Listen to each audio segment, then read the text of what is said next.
জনাব তারেক রহমানের মুখ দেখে এবার ভোট দেয় নাই। মানুষ ভোট দিয়েছে মেজর জিয়াউর রহমানের ধানের শীষ দেখে।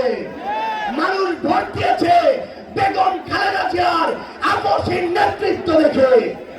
জনাব তারেক রহমান যদি এই ভুল পুনরায় করেন, যদি জনগণের সাথে প্রতারণা করেন, যদি গণভোটের রায় বাস্তবায়ন না করে, এই বাংলাদেশে বিএনপির রাজনীতি জনগণ থেকে বিচ্ছিন্ন হয়ে পড়বে। আমরা আওয়ামী লীগের 16 থেকে 17 বছরে দেখেছি তারা বিভিন্ন এজেন্সিকে ব্যবহার করে রাতের আধারে হুমকি দিয়ে তারা পরোক্ষভাবে মিডিয়াগুলোতে নিয়ন্ত্রণ নিয়েছিল। কিন্তু আজকে বিএনপির সময় এসে আমরা দেখছি তারা পরোক্ষর ধার ধারে না, এজেন্সিরও ধার ধারে না, নিজের দলীয় পদ পদবিওয়ালা লোকদেরকে দিয়ে দিনে দুপুরে তারা মিডিয়া দখল করানো শুরু করেছে। আমরা দেখেছিলাম এর আগে আমাদের ওই সীমান্তে ফেলানি নামক আমাদের ওই বোনেরা ভাইরা থেকে শুরু করে অসংখ্য শহীদের জীবন ওই সীমান্তের কাঁটাতারে ঝুলেছিল। কিন্তু আমরা দেখছি বিগত এক সপ্তাহে আমার আরো 3 জন ভাইকে ওই সীমান্তে গুলি করে হত্যা করা হয়েছে। বিএনপির পক্ষ থেকে কোন ধরনের শক্ত স্টেটমেন্ট আমরা দেখি নাই।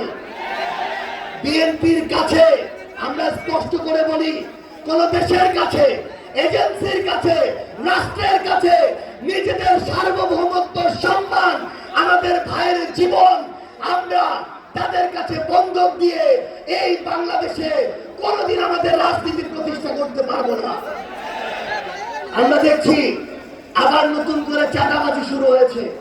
চাঁদাবাজি হয় কিনা, ক্ষমতার অপব্যবহার হয় কিনা, মানুষের উপরে জুলুম হয় কিনা, সরকারি সকল সুযোগ সুবিধা শুধু বিএনপির নেতা কর্মীদের দেয়া হয় কিনা, তাহলে বিএনপিকে পরিষ্কার করতে হবে। রাষ্ট্র কি শুধু একটা দলের? বিএনপি কি শুধু বিএনপির সরকার, নাকি বিএনপি বাংলাদেশের সরকার? আমরা একটা কথা পুরো বাংলাদেশের সামনে, মানুষের সামনে, আপনাদের সামনে বলে যেতে চাই যে আমরা জাতীয় নির্বাচনে ছাড় দিয়েছি, কিন্তু স্থানীয় নির্বাচনে ছেড়ে দেওয়ার কোন সুযোগ নাই। কেউ যদি আপনার ভোটের অধিকার চুরি করতে চায়, ব্যালট বাক্সে হামলা করতে চায়, উপনির্বাচনের মতো এই ভোট বয়কট করার কোন সুযোগ নাই। বরং হয় ওই ভোট বন্ধ হবে, নাহলে আমাদের অধিকার প্রতিষ্ঠা হবে। একটা জিনিস মনে রাখতে হবে, বিএনপি এখন খাল খনন কর্মসূচি শুরু করেছে। আমরা তাদেরকে ধন্যবাদ জানাতে চাই।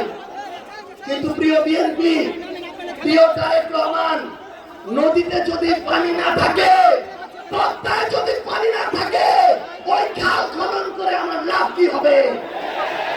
ওই খালের পানি আসবে কোথা থেকে?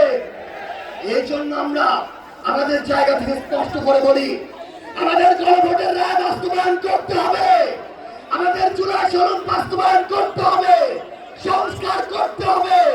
আধিপত্যবাদ মেনে নেওয়া যাবে না, এবং এই বাংলাদেশে আগামীর মানুষের আকাঙ্ক্ষা থেকে এক চুল পরিমাণ সরে যাওয়ার স্পর্ধা দেখানো যাবে না। সবাই ভালো থাকবেন। ইনকিলাব, ইনকিলাব, ইনকিলাব, ইনকিলাব।